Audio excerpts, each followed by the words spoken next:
Hello, students, how are you? So, today we are going to discuss mathematical tools. Mathematical tools में क्या क्या topic हमें पढ़ने हैं वो हम यहाँ पे आज डिस्कस करने वाले हैं. अपार्ट फ्रॉम डिफरेंशिएशन इंटीग्रेशन, वो मैं नेक्स्ट वीडियो में आपके लिए बनाऊंगा. अभी जो हमें बात करनी है वो है quadratic equation, binomial theorem, arithmetic progression, geometric progression, trigonometry and logarithm. तो ये कुछ टॉपिक्स के बारे में हम इस लेक्चर में डिस्कस करने वाले हैं, राइट. तो एक एक करके जानते हैं. देखिए, क्वाड्रेटिक इक्वेशन और एपी अर्थमेटिक प्रोग्रेशन आपने ये दोनों चीज़ें पढ़ी हुई हैं अपने 10th स्टैंडर्ड में. तो इसको हम बहुत ज़्यादा टाइम नहीं लेंगे. जो जो आपने नहीं पढ़ा है वो बाकी के जो 4 टॉपिक्स आपको नज़र आ रहे हैं, binomial, then we have geometric progression, trigonometry and logarithm, इसको हम डील करने वाले हैं. क्योंकि बेसिकली सीबीएसई में आप देखेंगे लॉगरिथम पढ़ाते ही नहीं है कभी. तो अगर वो नहीं पढ़ाते हैं, लेकिन इसमें एप्लीकेशन आप केमिस्ट्री में ज़रूर देखने को आपको मिलेगा. अभी जैसे आप 12th स्टैंडर्ड में देखेंगे तो इलेक्ट्रोकेमिस्ट्री हो गया, राइट. तो ये कुछ टॉपिक्स ऐसे हैं जहाँ पे आपको लॉगरिथम का यूज़ होता है, बट उस टाइम आपने जब नहीं पढ़ा रहता है तो वहाँ प्रॉब्लम आती है.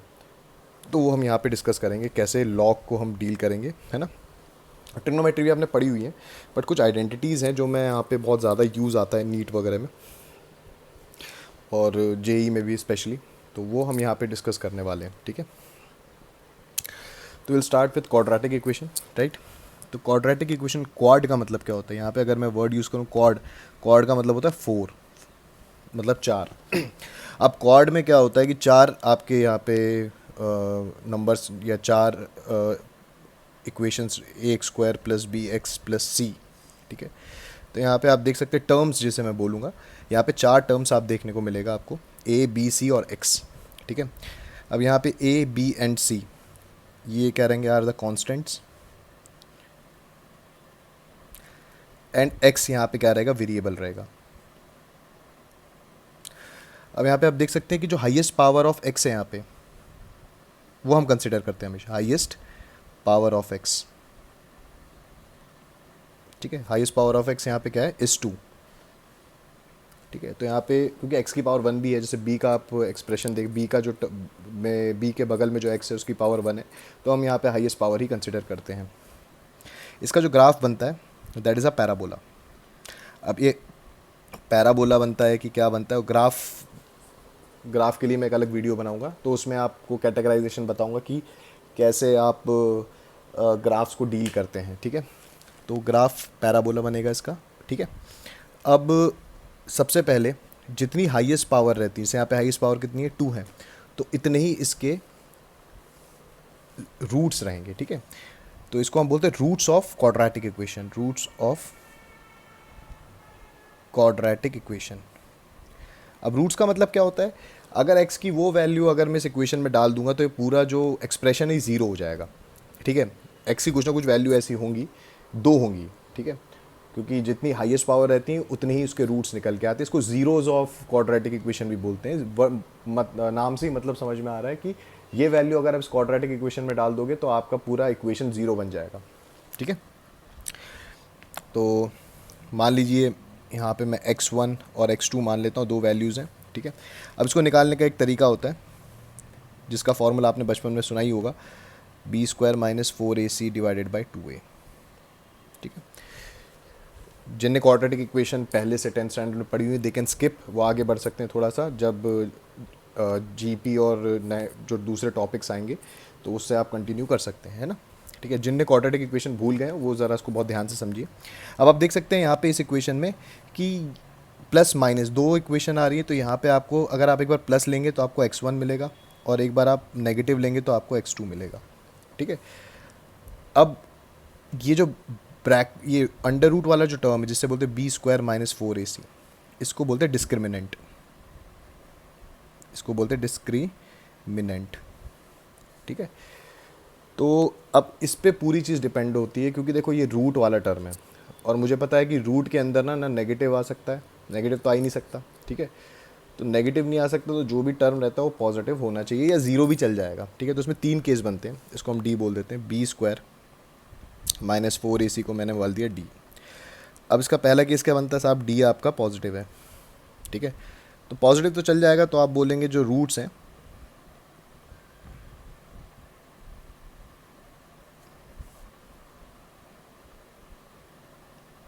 तो रूट्स आर रियल, रियल रहेंगे एंड डिफरेंट रहेंगे, ठीक है.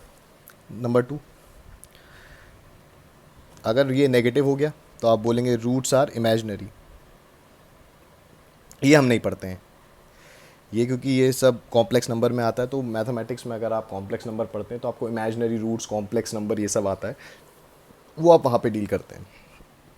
नंबर थ्री, अगर डी आपका ज़ीरो के बराबर आ गया तो रूट्स आर इक्वल, इक्वल हो जाएंगे एंड रियल, क्योंकि बी स्क्वायर माइनस फोर ए सी वाला टर्म पूरा ज़ीरो हो गया। तो आपका सिर्फ, अगर आप देखेंगे तो आपका सिर्फ ये माइनस बी बाई टू ए बचेगा, बस।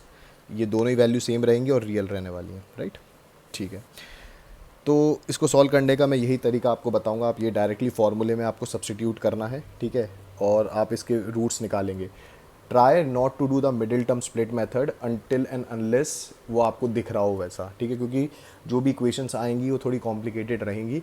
तो मिडिल टर्म स्प्लिट में आपको अवॉइड ही करो, डायरेक्टली आप ये रिलेशन यूज़ कर सकते हो, ठीक है। दूसरा जो है वो है अर्थमेटिक प्रोग्रेशन।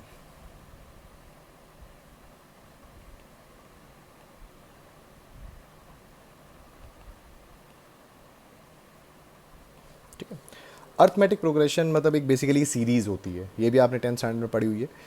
तो ये एक सीरीज़ होती है, जैसे एक सीरीज़ में आपके लिए लिख के देता हूँ। तो S इज इक्वल्स टू, एक सीरीज़ है, 1 + 2 + 3 + 4, चलता जाएगा n टाइम्स तक। कितना भी बड़ी आप सीरीज़ ले सकते हो, तो इनको ऐड करना है। तो अब एक तरीका तो ये है कि गिन गिन के ऐड करते रहो, तो बहुत टाइम कंज्यूमिंग रहेगा, ठीक है। तो इसके लिए हम क्या करते हैं, हमें इसमें इसका सम का एक फार्मूला होता है जो हमें याद रखना है। तो फार्मूला जो रहेगा सम का, ये आपने सुना भी होगा, ठीक है। क्या होता है, n/2 a + n-1 into 2a + n-1 into D. अब ये फार्मूला आपको डायरेक्टली आप अप्लाई करना आना चाहिए आपको। अब यहाँ पे a का क्या, a क्या होता है, a is the first term. आप देख सकते हैं यहाँ पे फर्स्ट टर्म 1 है, ठीक है। और जो d है, d आपका क्या है, कॉमन डिफरेंस।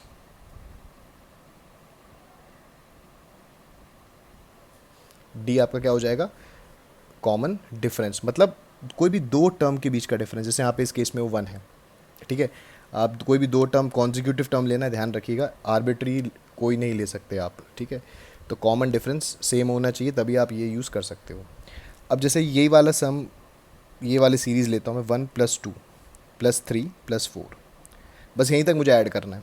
तो आप देख सकते हैं अगर मैं इसको डायरेक्टली ऐड करूँ तो ये आ जाएगा 3 + 3 6 + 4 10, ये आ रहा है, वैसे 10 आ रहा है। अब हम इस इक्वेशन से भी इसको वेरीफाई कर सकते हैं। SN, देखिए चार टर्म है, फर्स्ट टर्म आपका 1 है, चार टर्म है और कॉमन डिफरेंस भी 1 है। तो आप देख सकते हैं यहाँ से 2 गया, तो 2 × ठीक है। तो आप देख सकते हैं ये भी आपका 10 ही आ रहा है। तो हमने वेरीफाई भी कर लिया कि हाँ, ये हमारी जो इक्वेशन है वो सही है, राइट। तो ये अर्थमेटिक प्रोग्रेशन का है। आप ऐसे बहुत सारी सीरीज़ ऐड कर सकते हो, ठीक है। बस ये ध्यान रखना, difference, common difference should be same. अब जैसे एक सीरीज़ और ले लेते हैं, S is equals to 1 + 3 + 5 odd numbers की, ठीक है। तो अब यहाँ पे अब देखिए कि आपका फर्स्ट टर्म जो हो जाएगा वो तो आपका 1 हो जाएगा, और यहाँ पे कॉमन डिफरेंस आपका 2 हो जाएगा। अगेन आपको मतलब शुरू के 5 टर्म का आपको एडिशन करना है, तो कैसे करोगे, n/2 2a + n-1 into D. तो n कितना हो गया आपका, 5 हो गया, बाई 2, 2 × a + n आपका 5 है, इंटू डी। आइए सॉल्व करते हैं इसको फर्दर। तो ये 5/2, इसको वैसे का वैसे ही रखिए, ये हो जाएगा 2, 4 2 = 8, ठीक है। 8 + 2 = 10, तो आंसर आपका S5 आ जाएगा 25। तो आप देख सकते हैं यहाँ पे आपने ये चीज़ ऐड करके आपने एक सम निकाले। तो ये थोड़ा क्योंकि देखिए हो क्या सकता है, आपका जो सम है वो 10 20 50 टर्म का भी हो सकता है, तो आप हर पॉइंट पे ऐड नहीं करोगे। ऐड करना तब आसान रहता है जब 2-3 टर्म हो, 2-3 टर्म आप आराम से गिन के अपना काम कर सकते हो। बट अगर बहुत ज़्यादा लंबी सीरीज़ होगी तो हम ये काम नहीं कर सकते। तो ये बहुत इंपॉर्टेंट चीज़ है, इसलिए हम ये फार्मूला देखते हैं, ठीक है। अब फिज़िक्स में इसका क्या एप्लीकेशन है, एक क्वेश्चन समझ लेते हैं। मान लीजिए मेरे पास 10 रजिस्टर्स हैं, R, 2R, 3R and 10R. I have 10 registers. ठीक है, they are connected in series, they are connected in series. ठीक है भाई. अब आपको बोला है find R equivalent, find R equivalent. तो आप देख सकते हैं अगर मैं आर इक्विवेलेंट निकालूंगा तो सीरीज़ में क्या होता है, सब ऐड ही होता चलता है ना. तो आर इक्विवेलेंट अगर मैं निकालता हूँ तो R1 प्लस R2 प्लस चलता जाएगा R10 तक. ठीक है. अब R1 की वैल्यू आपकी R है, आपकी ये 2R है, प्लस चलता जाएगा 10R तक. R कॉमन ले लीजिए तो ये हो जाएगा 1 plus 2 plus 3 plus dash dash dash 10. अब आपको पता है 1 से लेकर 10 तक अगर आप ऐड करोगे, आप चाहें तो इसको डायरेक्टली यूज़ कर सकते हैं. ठीक है. फॉर्मूला क्या हो जाएगा, n/2. चलिए इसको मैं दूसरे पेज में करता हूँ. तो मेरे पास जो S आया है या R इक्विवेलेंट आया है, R कॉमन आ गया, 1 प्लस 2 प्लस 3 और ये 10 तक चलता जाएगा. अब मैं पहले इसकी वैल्यू निकाल लेता हूँ S10 की. तो n/2 2A plus n-1 into D. तो ये 5 से चला जाएगा. तो ये कितना हो जाएगा, 2 प्लस 9 दैट इज़ 11 इंटू 5 55. तो आप देख सकते हैं आर इक्विवेलेंट का वैल्यू कितना आ गया, 55R. तो ऐसे सवाल ये यूजुअली पूछ सकते हैं. ठीक है. Directly application of arithmetic progression. ठीक है.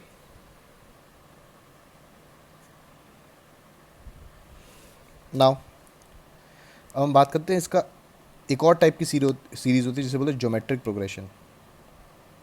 ये आपने पहली बार देखेंगे आप, ये थोड़ी अलग चीज़ है. तो ज्योमेट्रिक प्रोग्रेशन के बारे में हम देखते हैं कि क्या होता है. तो ज्योमेट्रिक प्रोग्रेशन में देखिए, इसमें जो सीरीज़ रहेगी उसमें हम कॉमन डिफरेंस नहीं ढूंढेंगे, एक रेशो ढूंढेंगे, कॉमन रेशो जिसे हम बोलेंगे. एक सीरीज़ में आपको लिख के बताता हूँ.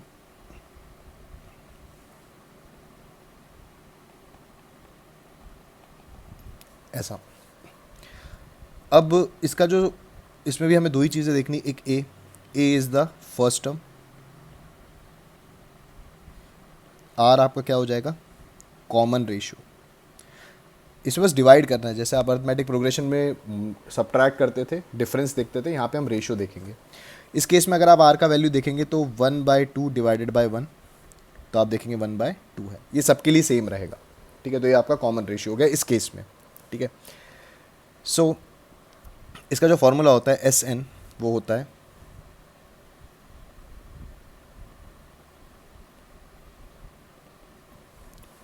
A इंटू आर की पावर n-1 अपॉन आर की पावर r-1. ये फॉर्मूला होता है इसका. ठीक है. बट यूजुअली हमें यूज़ नहीं करना पड़ता, क्योंकि ये अगर आप मान लीजिए इसमें 20-50 टर्म ले लिया आपने, तो इसका कैलकुलेशन काफ़ी कॉम्प्लिकेटेड हो जाएगा. तो हम यहाँ पे एक सिचुएशन लेते हैं जिसे बोलते हैं इन्फानाइट GP. वही हमारे काम की है. हम यहाँ बात करेंगे, देखिए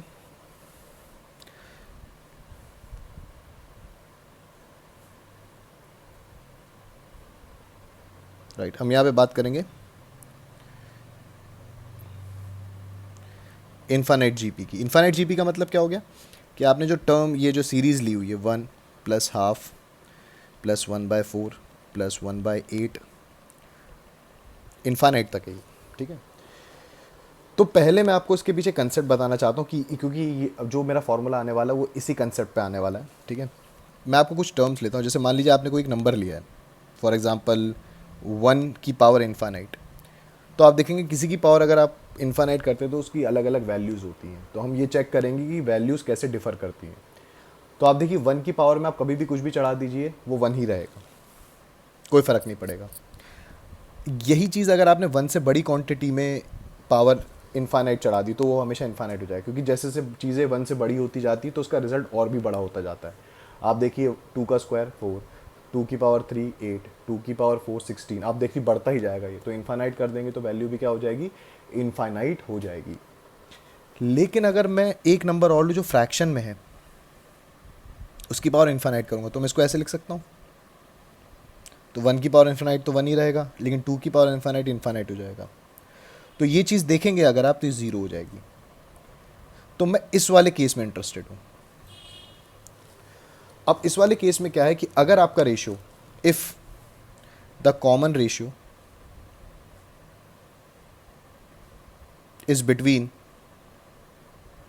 0 to 1, है ना, 1 से और 0 के बीच में रहेगा, इन दैट केस आर की power infinite will be zero. ठीक है। तो अब मैं अगर यहाँ पे अपना जो ओरिजिनल फार्मूला था एस एन का वापस से लिख देता हूँ, ए टाइम्स -1/r-1। तो मैं इसी केस के लिए बात कर रहा हूँ, ध्यान रखिएगा, ऊपर के दो केस के लिए बात नहीं कर रहा हूँ। तो आर की पावर ज़ीरो क्या हो जाएगी, आर की पावर इन्फानाइट हो जाएगी आपकी क्या, ज़ीरो, 0 - 1/r-1। इसको आप सिंप्लीफाई करेंगे तो आपका आएगा -a/r-1। नीचे से नेगेटिव कॉमन ले लीजिए और कैंसिल कर दीजिए। ये फॉर्मूला हमारे काम का है। तो एस इन्फानाइट आपका कितना हो जाएगा, a/1 - r। ठीक है। और ये काफ़ी छोटा फॉर्मूला है और ये बहुत आसान है, आप इसको कर सकते हैं। ठीक है। अब जैसे एक सिंपल सा एक केस लेते हैं, s इज इक्वल्स टू, यही जैसे मैंने आपको ये सीरीज़ दी हुई है, इन्फानाइट तक जोड़ना है। पहले आप चेक करिए कि a क्या है आपका, a तो आपका 1 है। r चेक करना इंपॉर्टेंट है। अगर r आपका फ्रैक्शन में होता है और मतलब 0 से 1 के बीच में होता है तभी आप इसको वैलिड है, नहीं तो अदरवाइज़ ये फार्मूला वैलिड नहीं है। ठीक है। तो देखिए r हमारा 0 से 1 के बीच में आ रहा है, करेक्ट। अब एस इन्फानाइट का फार्मूला मैं लगा सकता हूँ डायरेक्टली यहाँ पे। a आपका कितना हो जाएगा 1, r का वैल्यू हो जाएगा 1/2। इसको हम सॉल्व करेंगे, देखिए इसकी वैल्यू आ रही है 2। तो आप देख सकते हैं काफ़ी आसान है। ठीक है।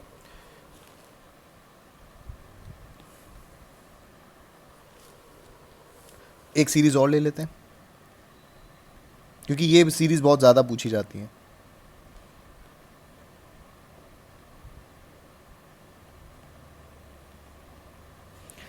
तो अगेन a का वैल्यू आपका 1 है, r का वैल्यू आपका 1/4 हो जाएगा। अगेन सही है, r का वैल्यू आपका 0 से 1 के बीच में लाई कर रहा है तो कोई प्रॉब्लम नहीं है। अब मैं इस इन्फानाइट अगर लगाऊंगा तो a/1 - r, 1/1 - 1/4। तो आप देख सकते हैं नीचे आ जाएगा 3/4, ये 4 ऊपर चला जाएगा। तो देखिए s इन्फानाइट आपका आ जाएगा 4/3।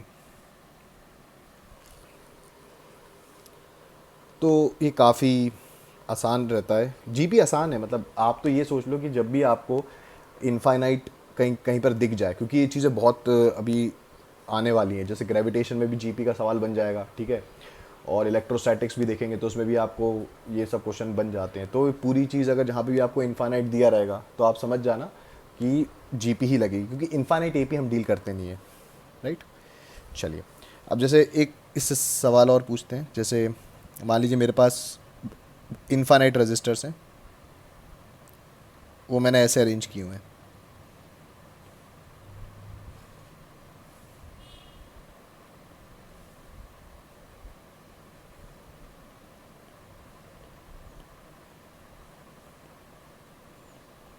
ठीक है। आपको पूछा है फाइंड आर इक्विवेलेंट। ठीक है। आपको आर इक्विवेलेंट फाइंड करने को जैसे बोला गया, तो अब देखिए इसमें हमको करना क्या है।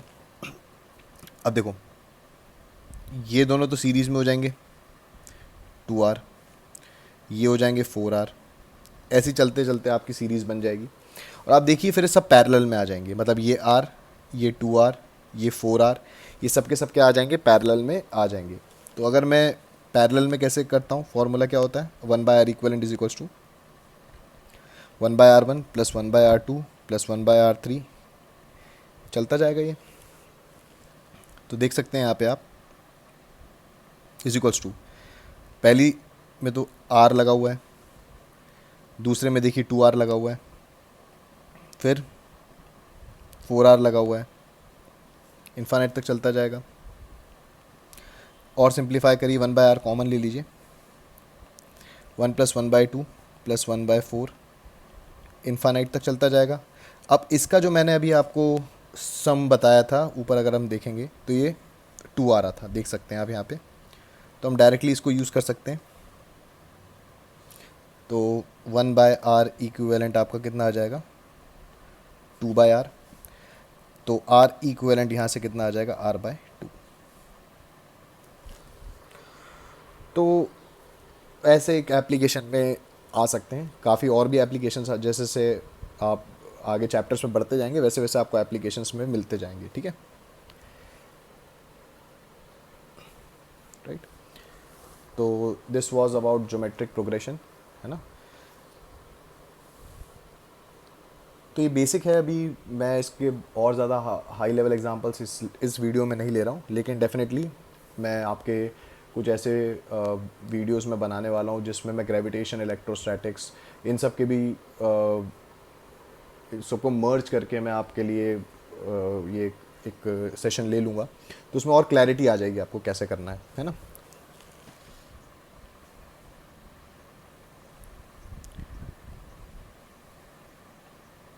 बायनोमियल थ्योरम, ठीक है। बात करते हैं बायनोमियल थ्योरम की। तो बायनोमियल थ्योरम क्या बोलता है कि जैसे आपने बचपन में पढ़ा होगा a+b का होल स्क्वायर, है ना, पढ़ा है। क्या होता है, a² + b² + 2ab। ठीक है भाई, बहुत बढ़िया। फिर मैं आपसे पूछता हूँ, आप बताइए a+b का होल क्यूब क्या है। तो आप a³ + b³ + 3ab a+b types कुछ लिख देते हैं ना। तो ये सब आपने फॉर्मूले देखे अगर। लेकिन मैं आपसे एक तीसरा सवाल पूछ लूँ, a+b² 36 बता दो भाई। नहीं बता पाओगे, ये बहुत ज़्यादा कॉम्प्लिकेटेड हो जाएगा। तो बायनोमियल थ्योरम में हम इसका एक पूरा बायनोमियल थ्योरम यहाँ पे एक काफ़ी बड़ा चैप्टर है, वो हम डिस्कस नहीं करेंगे। हम इसका एक एस्पेक्ट जिसमें हम हायर ऑर्डर्स को नेग्लेक्ट कर देते हैं, ठीक है। नेग्लेक्ट मतलब कैसे कि साहब जो बहुत सारी चीज़ें हैं जो जिनकी पावर बट बहुत ज़्यादा है और वो बहुत छोटी वैल्यूज़ हैं, जैसे 0.001 की पावर 36 कर दूंगा तो बहुत छोटी वैल्यू हो जाएगी वो। तो उसको ऐसी टाइप को हम नेग्लेक्ट कर देते हैं, ठीक है। तो इसका एक स्पेशल केस हम यहाँ पे पढ़ते हैं, ठीक है। स्पेशल केस क्या बोलता है, 1 + x⁴n दिया हुआ है, ठीक है। तो ये जो n ऊपर चढ़ा हुआ है ना, ये x के बाजू में आप उतार देना, मतलब मल्टीप्लाई कर सकते हो बस। और देखते इसके 4 केस हम देखेंगे। फिर आप -n को आप उठा के x के बाजू में पटक दीजिए, मतलब मल्टीप्लाई कर दीजिए। अगेन देखिए, आप n को x के बाजू में मल्टीप्लाई करते हैं।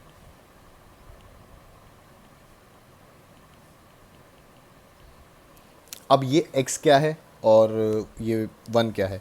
तो पहले एक चीज़ समझिए, ये आप तभी कर सकते हैं, it can be done only when there is 1 in LHS। मतलब लेफ्ट हैंड साइड में 1 होना कंपलसरी है। नहीं है तो बनाओ, कॉमन लेके जैसी तुम्हारी मर्जी है, वो हम देखेंगे बाद में, लेकिन 1 होना चाहिए लेफ्ट हैंड साइड में। और राइट हैंड साइड में एक ऐसी क्वांटिटी होनी चाहिए जो 1 से काफ़ी छोटी होनी चाहिए। मतलब जो राइट हैंड साइड में मैं x जो लिख रहा हूँ वो 1 से काफ़ी छोटी है, ठीक है। तो ये 1 से काफ़ी छोटी रहेगी, तो देखिए कैसा बन जाएगा हमारा। तभी आप क्या पावर को ऐसे निकाल सकते हैं। जैसे एग्जांपल के तौर पे मैं लेता हूँ, जैसे मुझे 1.006 का रूट लेना है, ठीक है। अब इसको मैं ऐसे समझता हूँ कि 1.006 का मुझे रूट लेना है, तो कैसे ले सकता हूँ, उसको मैं लिख सकता हूँ 1 + 0.006 की पावर हाफ। अब देखिए यहाँ पे लेफ्ट हैंड साइड में 1 है, बिल्कुल है। राइट हैंड साइड में एक ऐसी क्वांटिटी है जो 1 से काफ़ी छोटी है, बिल्कुल है। तो आप ये 1/2 को 0.006 में मल्टीप्लाई कर सकते हैं।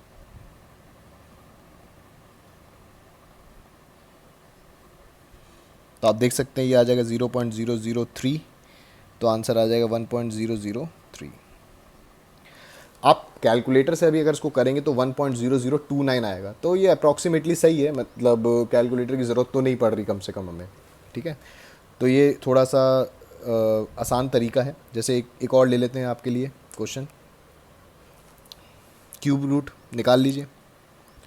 1.009 का क्यूब रूट निकाल लेते हैं। तो देखिए इसको भी वैसे ही लिखना है, 1 + 0.009 की power 1/3। Again left hand side में 1 है, राइट हैंड साइड में एक ऐसी क्वांटिटी जो 1 से काफ़ी छोटी है, तो आप पावर को मल्टीप्लाई कर सकते हैं।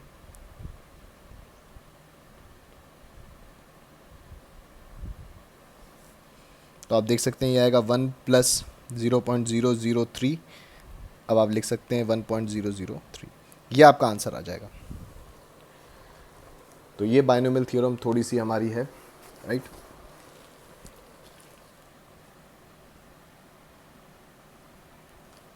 ओके, फिर हम बात करते हैं इसके बाद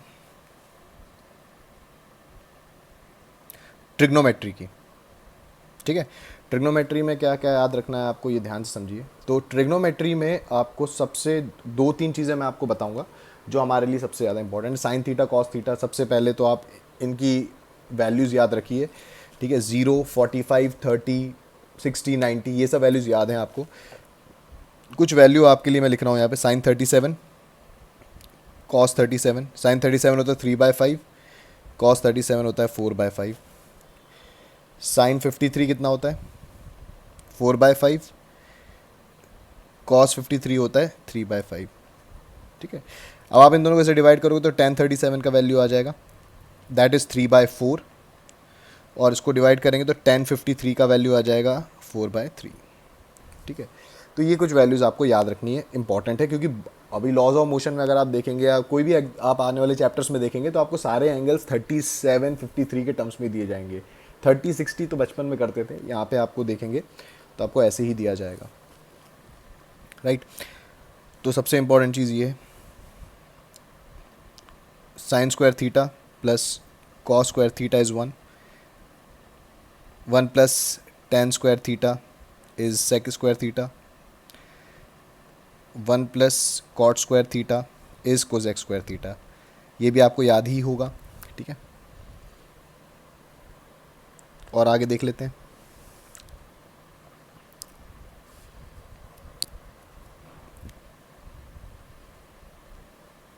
इसमें कुछ अप्रॉक्सीमेशंस भी होते हैं। अप्रॉक्सीमेशंस का मतलब कि जब एंगल आपका बहुत छोटा हो, मतलब 5 डिग्री से कम, ठीक है, 5 डिग्री से कम एंगल हो, तो यहाँ पे हम कुछ अप्रॉक्सीमेशन करते हैं। वो क्या है, when angle is very small. तो देखिए, साइन थीटा को आप थीटा लिख सकते हैं, टेन थीटा को भी आप थीटा लिख सकते हैं, कॉस थीटा को आप 1 लिख सकते हैं। ये ध्यान रखिएगा, जो थीटा आप लिख रहे हैं ये रेडियंस में होना चाहिए, ठीक है, रेडियंस में होना चाहिए। ये डिग्री में मत लिख देना। अगर साइन 2 डिग्री है तो उसको 2 मत लिख देना, क्योंकि साइन थीटा और कॉस थीटा 0 से 1 के बीच में ही होता है, तो वो गलत हो जाएगा। तो आपको रेडियंस और डिग्री में कन्वर्जन आना चाहिए, राइट। तो ये रेडियंस में ही आपको पुट करना है, ठीक है। कुछ और वैल्यूज़ जैसे कॉस 180 डिग्री -1, ये भी आपको वर्क डन में थीटा 180 डिग्री के बारे में पूछा जाएगा। 180 कॉस 180 कितना होता है, साइन 180 कितना होता है, ठीक है। तो ये वैल्यूज़ आपको याद रखनी है। ये 2 वैल्यूज़ भी इंपॉर्टेंट है यहाँ पे, ठीक है।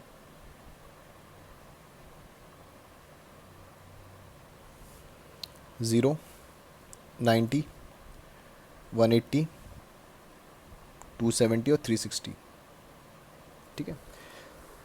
ये इनको बोलते हैं क्वाड्रेंट्स, ठीक है। तो ये क्वाड्रेंट्स होते हैं, ये आपका फर्स्ट क्वाड्रेंट, ये आपका सेकंड क्वाड्रेंट, ये आपका थर्ड क्वाड्रेंट और ये आपका फोर्थ क्वाड्रेंट, राइट। तो अब यहाँ पे हमें देखना है कि कौन से क्वाड्रेंट में कौन सा ट्रिग्नोमेट्रिक फंक्शन पॉजिटिव रहता है, कौन सा नेगेटिव रहता है, ठीक है। तो सबसे पहले हम बात करेंगे वन, इसमें एक आप निमोनिक्स याद रख सकते हैं, ऑल सिल्वर टी कप्स, ठीक है। अब ऑल में आप देख सकते हैं, यहाँ पे ऑल का मतलब यहाँ पे सब पॉजिटिव रहेंगे, ठीक है, फर्स्ट क्वाड्रेंट में। सेकंड क्वाड्रेंट में एस फॉर साइन, साइन का उल्टा होता है कोजैक। यहाँ पे साइन और कोजैक ही पॉजिटिव रहेंगे, बाकी सारे नेगेटिव रहेंगे, ठीक है। टी फॉर टेन, टेन का उल्टा क्या होता है cot. C for cos, cos का उल्टा होता है सेक। तो जो जो टर्म्स मैंने यहाँ पे लिखे हुए हैं वही पॉजिटिव रहेंगे, बाकी सारी चीज़ नेगेटिव रहेगी। अब जैसे फर्स्ट क्वाड्रेंट में मैंने बोला sine cos tan cosec sec cot सारी की सारी चीज़ें पॉजिटिव रहने वाली है, ठीक है। लेकिन सेकंड क्वाड्रेंट में देखेंगे साइन और कोजेक के अलावा सारी क्वांटिटी नेगेटिव रहेंगी। थर्ड क्वाड्रेंट में देखेंगे तो टैन और कॉट के अलावा सारी क्वांटिटी नेगेटिव रहने वाली है। फोर्थ क्वाड्रेंट में आप देखेंगे कॉस और सेक के अलावा सारी क्वांटिटी नेगेटिव रहने वाली है, ठीक है। ओके, तो अब हम यहाँ पे देखेंगे, यहाँ पे हमें यूज़ करना पड़ता है देखो 90 और 270। 90 डिग्री या 270 डिग्री के बारे में जब भी बात होगी, इसको बोलते हैं कॉम्प्लीमेंट्री एंगल्स।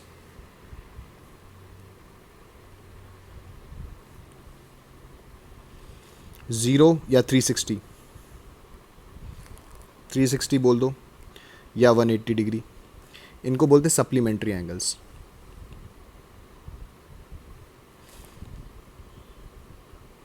ठीक है। कॉम्प्लीमेंट्री एंगल्स, कॉम्प्लीमेंट्री का मतलब होता है दुर्जन व्यक्ति, ठीक है। जैसे दुर्जन व्यक्ति क्या होता है, जैसे तुम्हारे दोस्त लोग हैं जो गंदे बच्चे पढ़ाई वढ़ाई नहीं करते, तो उनको क्या बोला है, तुम्हारे पेरेंट्स क्या बोलते हैं उनको, जैसे हो चेंज हो जाओ। अच्छी बात नहीं है दुर्जन होना, ठीक है। तो कॉम्प्लीमेंट्री में क्या होता है, चीज़ें चेंज हो जाती हैं। कॉम्प्लीमेंट्री के बारे में बात करते हैं, तो कॉम्प्लीमेंट्री का मतलब क्या होता है, दुर्जन व्यक्ति, ठीक है, मतलब जैसे हो चेंज हो जाओ। तो यहाँ पे साइन जो होगा वो कॉस में कन्वर्ट हो जाएगा, टैन जो है वो कॉट में कन्वर्ट हो जाएगा, और जो सेक है वो कोजैक में कन्वर्ट हो जाएगा, ठीक है। तो ये कब होगा, जब भी आप 90 या 270 डिग्री को देखेंगे। आपने जब भी इनको देखा, आपके मन में ख्याल आया कि ये दुर्जन व्यक्ति है, ये चेंज हो जाएगा। सप्लीमेंट्री जो एंगल्स होते हैं ये सज्जन व्यक्ति होते हैं। सप्लीमेंट्री ये होता है सज्जन व्यक्ति, मतलब जैसे हो वैसे ही रहो। आज तुम अच्छे इंसान हो तो तुम्हारे पेरेंट्स थोड़ा ना बोलेंगे चेंज हो जाओ। तो इसका मतलब ये रहेगा कि जो साइन है वो साइन ही रहेगा, कॉस कॉस ही रहेगा, तो चेंज नहीं होगा, कोई दिक्कत नहीं है इसमें, ठीक है। अब पहली चीज़ तो आपको ये 0 डिग्री या 360 या 180 इनको देख के आपके मन में सज्जन व्यक्ति का ख्याल आना चाहिए। अब इसको मैं जैसे समझाता हूँ, तो पहले हम यहाँ पे कुछ वैल्यूज़ लेंगे और ये पहले चेक करना है। देखो, या तो आंसर आपका पॉजिटिव में आएगा तो नेगेटिव में आएगा, ठीक है। तो पॉजिटिव नेगेटिव कौन डिफाइन करेगा कि ये कौन से क्वाड्रेंट में आ रहा है, ठीक है। फर्स्ट में आ रहा है, सेकंड में आ रहा है, थर्ड में आ रहा है, फोर्थ में आ रहा है। तो ये ज़रा हमें यहाँ पे एक चीज़ सीखनी है। अब देखिए समझिए ज़रा, जैसे मैंने आपको बोला है थीटा, यहाँ पे जो मैं भी थीटा एंगल लूँगा it is an acute angle.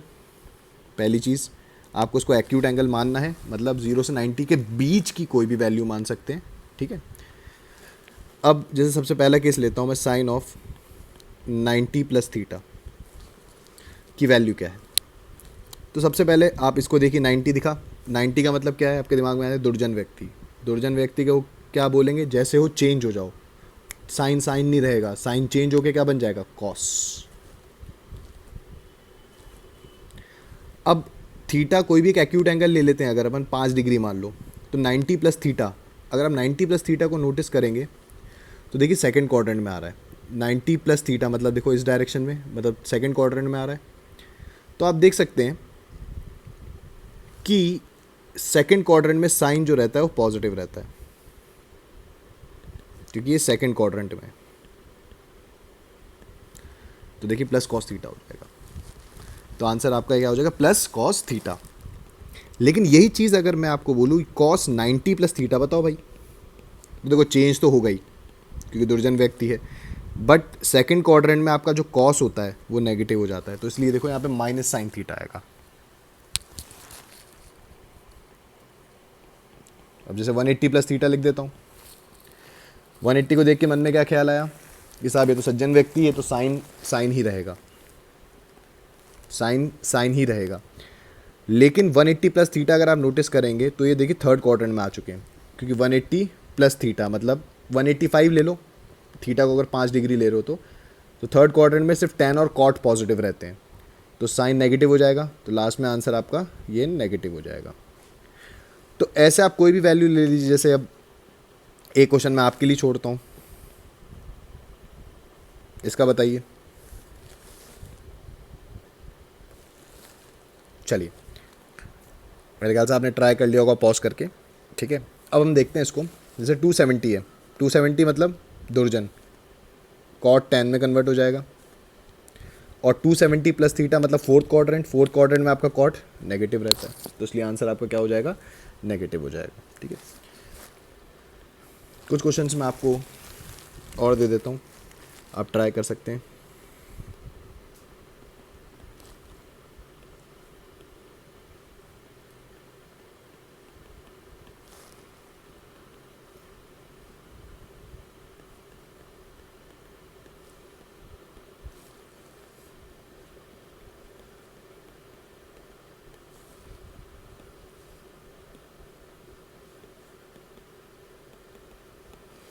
तो ये कुछ क्वेश्चंस आप ट्राई करेंगे, ठीक है।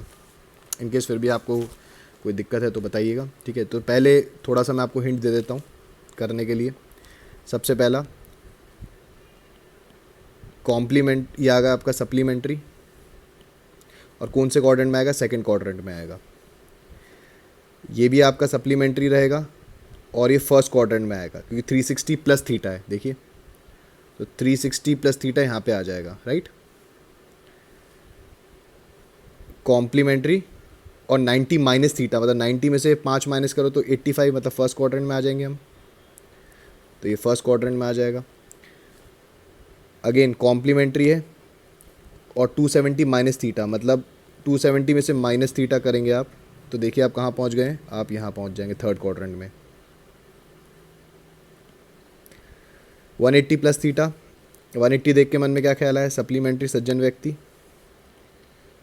और 180 माइनस थीटा बोला है तो क्या आ जाएगा, 180 प्लस थीटा बोला है, तो 180 प्लस थीटा मतलब थर्ड क्वाड्रेंट, तो ये आपका थर्ड क्वाड्रेंट। बस अब आप इसका आंसर आप आसानी से आप लिख सकते हैं, कोई दिक्कत वाली बात नहीं आएगी आपको, ठीक है।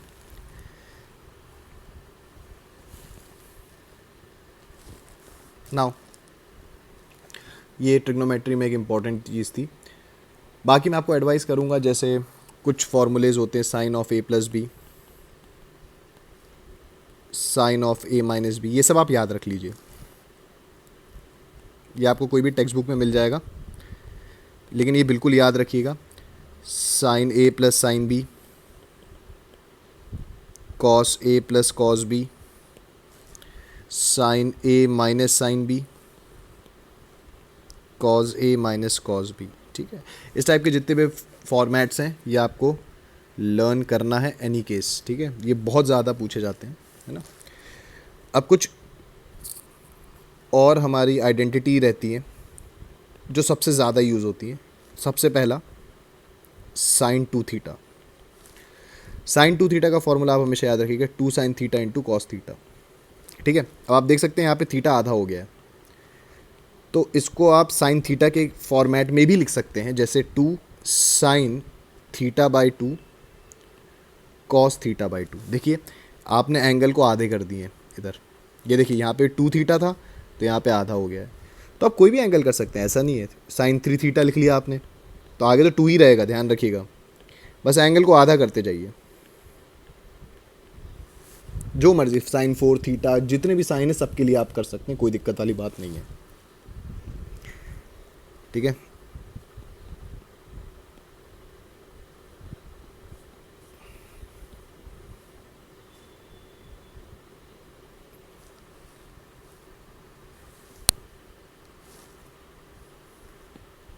ठीक है, एक और आइडेंटिटी है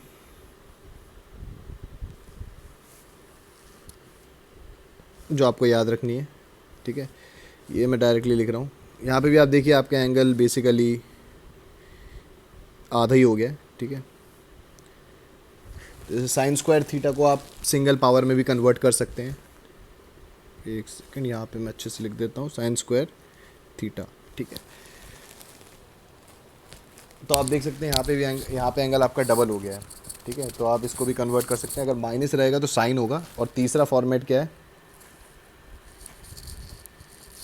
1 प्लस कॉस 2 थीटा बाई 2 अगर आएगा तो एक कॉस स्क्वायर थीटा का फॉर्मूला रहेगा। तो देख सकते हैं एंगल यहाँ पे भी डबल हुआ है, तो ये भी 2 फॉर्मेट आपको याद रखने हैं, ये भी इम्पॉर्टेंट है, ठीक है। क्योंकि कभी कभार जैसे इंटीग्रेशन डिफरेंशिएशन में आप जैसे करेंगे इंटीग्रेशन डिफरेंशिएशन, तो जो स्क्वायर होते हैं इन सब का मतलब साइन स्क्वायर थीटा का इंटीग्रेशन करना या डिफरेंशिएशन करना थोड़ा मुश्किल हो जाता है, खास करके इंटीग्रेशन करना। तो हम उसको सिंगल पावर में कन्वर्ट करते हैं और सिंगल पावर में कन्वर्ट करके फिर हम उसको इंटीग्रेट करते हैं, तो थोड़ा आसान हो जाता है। इसलिए ये दो फॉर्मेट हमें याद रखने पड़ते हैं, ठीक है। ये तीन फॉर्मेट बस अगर आप याद रखते हैं तो आपको बहुत सारा काम, क्योंकि इसी पे बेस्ड रहेगा। खास करके पहली आइडेंटिटी ये काफ़ी ज़्यादा पूछी जाती है, ठीक है। तो ये आप हमेशा याद रखिएगा।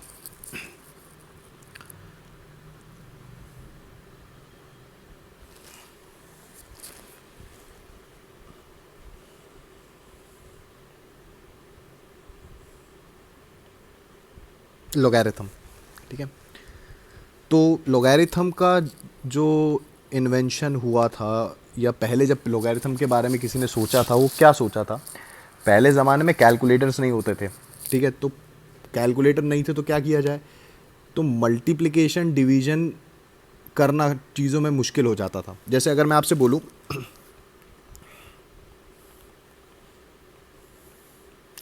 4 डिजिट की चीज़ों को मल्टीप्लाई करना आसान है कि ऐड करना आसान है, तो आप बोलोगे दो ऐड करना आसान है।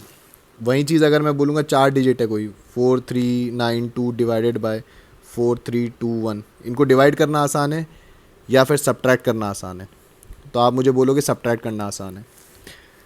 तो ये यही करता है logarithm. Logarithm basically logarithm converts multiplication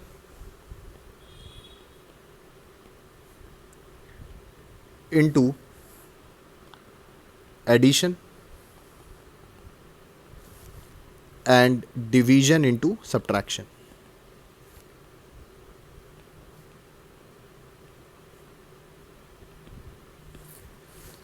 ठीक है, तो हम यहाँ पे अब ये देखने वाले हैं और लॉगरिथम कैसा होता है ये हम देखेंगे। तो लॉगरिथम जो होता है वो दिखता कैसे है, तो सबसे पहले LOG लिखा रहेगा, नीचे B और A ऐसे लिखा हुआ है। तो ये जो B नीचे लिखा रहेगा ना, इसको बेस बोला जाता है। और जो ये A है ये एक नंबर भी हो सकता है, ये एक वेरिएबल भी हो सकता है, ठीक है। अब इनकी कंडीशन क्या क्या है, तो सबसे पहले समझेंगे जो A होना चाहिए, A आपका नेगेटिव नहीं होना चाहिए, कैन नॉट बी नेगेटिव, ठीक है। A आपका 0 भी नहीं होना चाहिए, ठीक है। तो A आपका पॉजिटिव होना चाहिए हमेशा, तो A should be greater than 0। Simple भाषा में अगर मैं बोलूँ तो कुछ भी चलेगा, बस पॉजिटिव होना चाहिए, ठीक है। B के बारे में बात करूँ तो B भी पॉजिटिव होना चाहिए, बट B 1 के बराबर नहीं होना चाहिए। इसके बारे में बताऊंगा क्यों B 1 नहीं हो सकता, लेकिन बाकी सब चलेगा, लेकिन पॉजिटिव होना चाहिए, ठीक है। तो ही लॉग डिफाइंड होगा, negative of log is not defined. हम नेगेटिव नहीं निकालते लॉगरिथम का, ठीक है।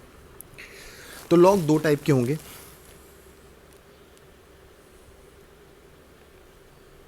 जो हम पढ़ते हैं। ऐसे बहुत सारे टाइप हैं, लेकिन इसको दो पार्ट्स में कैटेगराइज करता हूँ। एक होता है LOG मतलब बेस 10, उसके बेस के हिसाब से डिफाइंड होता है लॉग। तो एक तो बेस 10 होता है और एक होता है बेस E, ठीक है।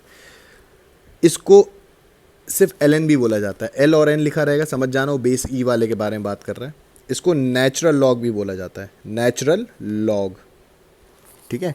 इसको नेचुरल लॉग कहा जाता है और ये बड़ा होता है, it is greater than log base 10, ठीक है।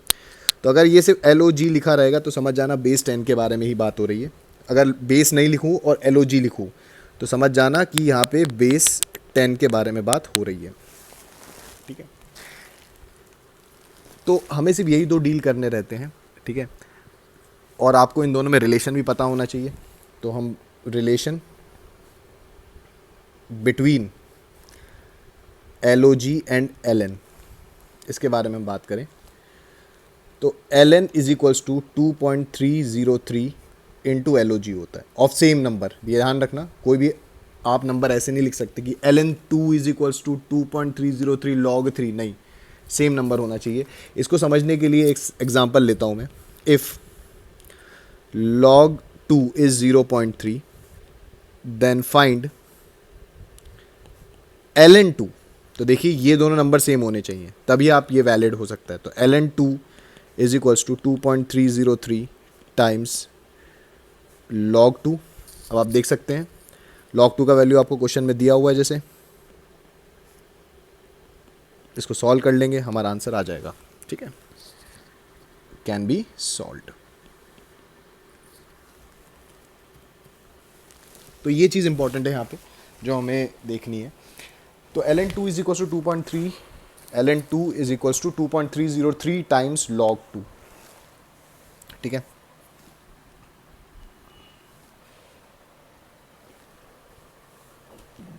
ये जो e होता है यहाँ पे, इसको बोलते हैं एक्सपोनेंशियल।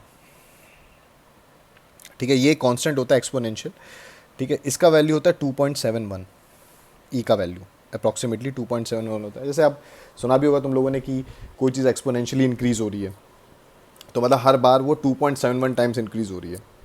तो एक बहुत बड़ा फैक्टर है ये कि हर पॉइंट पे अगर आप कोई चीज़ को 2.5 टाइम्स से भी ज़्यादा बढ़ा रहे हो तो that is called as exponential. तो कभी ई के बारे में अगर पूछ लें तो ठीक है।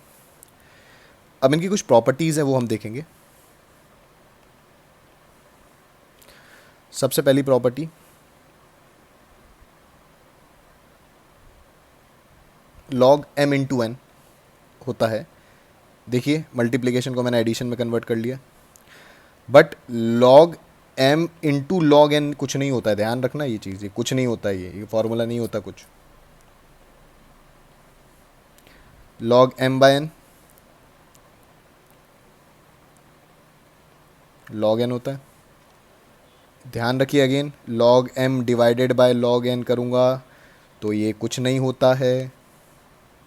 थर्ड, log m की पावर n, तो ये n उचक के आगे आ जाता है,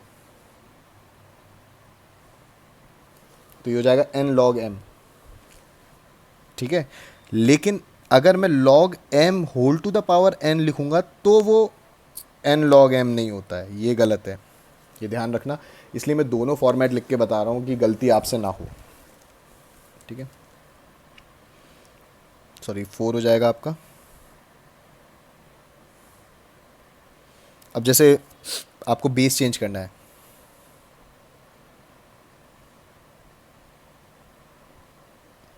भाई ठीक है बेस चेंज करते हैं। तो बेस चेंज करने के लिए क्या करना है, जैसे मैंने बोला log ऑफ ऐसा कुछ log दिया हुआ है, मुझे ये log पसंद नहीं है, इसका बेस ही पसंद नहीं, क्योंकि बेस के नाम पे मैं दो ही चीज़ों से डील करता हूँ, या 10 या तो ई, इसके अलावा मुझे कुछ नहीं चलेगा। तो आप सबसे पहले क्या करिए, log के साथ पहले b लिखिए, फिर आप log के साथ a लिखिए, और जो आपकी मर्ज़ी का है वो आप बेस लिख सकते हैं। आपको चाहिए तो दोनों ई लिख लीजिए, आपका मर्ज़ी, आपको 10 लिखना है आप 10 लिख लीजिए। वैसे हम इन दोनों में ही बात करते हैं, लेकिन आप कोई भी अपने मन पसंदीदा बेस लिख सकते हैं। बट ये ध्यान रखिए, जो बेस आपने ऊपर लिखा है, जो बेस आपने ऊपर लिखा हुआ है वही नीचे लिखना है। आप अपनी मर्ज़ी से ये नहीं कर सकते कि ऊपर मैंने कुछ और कर दिया और नीचे मैंने कुछ और कर दिया, तो ऐसा नहीं कर सकते, ये गलत है।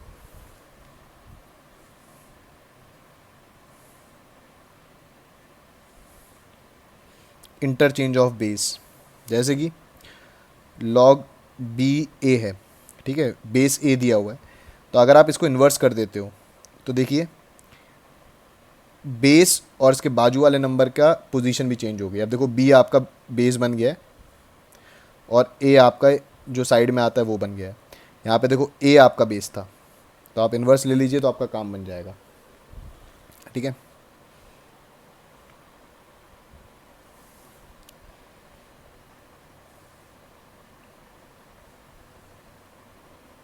मान लीजिए log x base 10 is equals to, आपको दिया है मान लो 2 दिया हुआ है, ठीक है, और आपसे बोलेंगे फाइंड x, तो आपको log हटाना है यहाँ पे। ठीक है, तो इसको हम बोलते हैं आंटी लॉग, इसको एंटी लॉग बोलते हैं, एंटी लॉग लेना।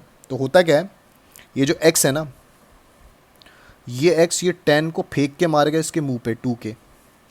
ठीक है, और ऐसा होने के बाद अब देखो, तुमने अगर किसी पे पत्थर उठा के फेंक के मारा तो ऊपर आदमी जाएगा कि पत्थर जाएगा? नहीं, आदमी जाएगा। तुम्हारे सामने ऐसा मानो एक आदमी जा रहा है, तुमने नीचे पत्थर देखा और पत्थर उठा के उसके सर पे फेंक के मारा, तो बताओ क्या होगा, आदमी ऊपर निकल लेगा। तो देखो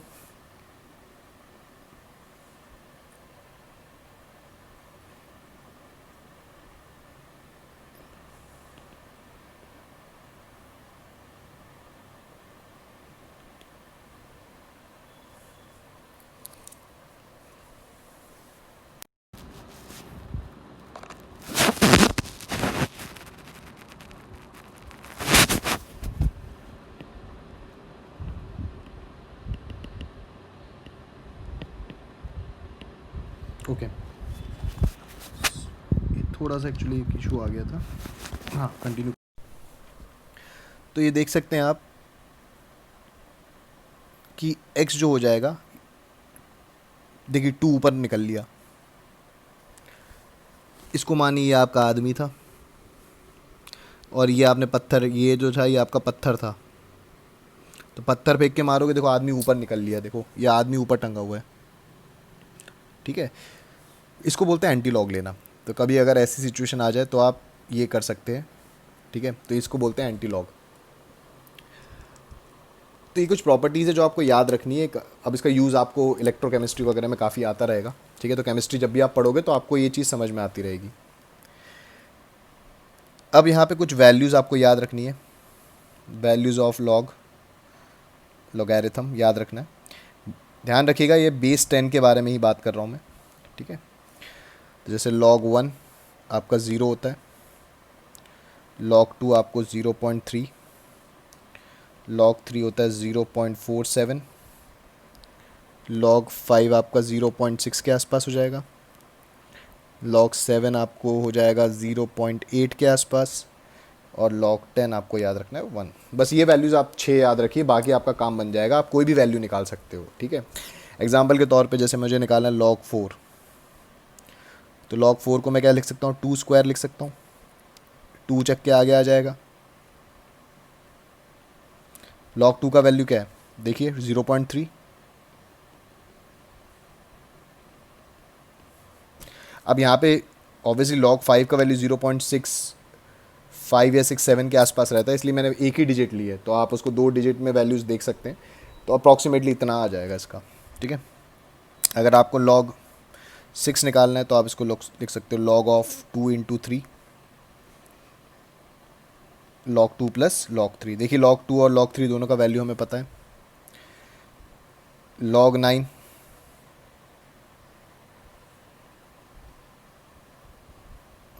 तो इसको आप ऐसे लिख सकते हो 2 log 3, देखिए आसानी से निकल जाएगा। अच्छा, प्रॉब्लम ये है साहब कि अगर आपसे log 11 का वैल्यू पूछ लें,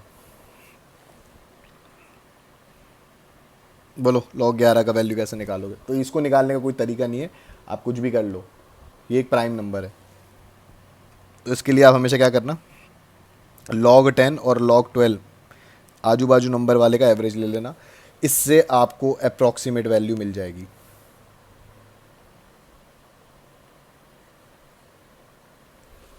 ठीक है, तो कभी फंस जाओ, क्योंकि देखो एक्चुअली होता ये है कि वैसे तो लॉग टेबल देख के आपका काम बन जाता है, लॉग टेबल देखना भी आना चाहिए वैसे, लेकिन नीट में और जेई में लॉग टेबल अलाउड नहीं है, तो मेरे हिसाब से तो कोई पॉइंट नहीं है लॉग टेबल देखने का या याद करने का। आपको ये तो वैल्यू क्वेश्चन पे देगा। ठीक है, या तो फिर आपको इस चीज़ से आपको लॉग की वैल्यूज़ निकालनी पड़ेंगी।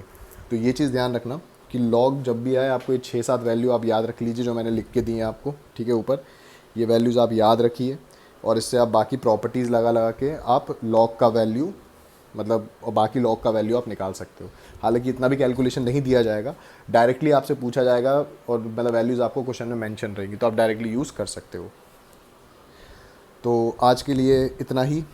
होप आपको लिए लेक्चर थोड़ा लेंदी हो गया है, मैं समझ सकता हूँ, थोड़ा बोरिंग भी हो जाता है, लेकिन ये चीज़ें मैंने आपको एक ब्रीफिंग दे दी है मैथमेटिकल टूल्स के लिए, कि कभी भी आपको मैथमेटिकल टूल्स रिवाइज़ करना हो तो आप ये वीडियो बार बार देख सकते हैं। ठीक है, तो और आपने अगर सब्सक्राइब नहीं किया है मेरे चैनल को तो आप सब्सक्राइब भी कर सकते हैं, सब्सक्राइब बटन हिट करके, है ना। चलिए, take care, thank you very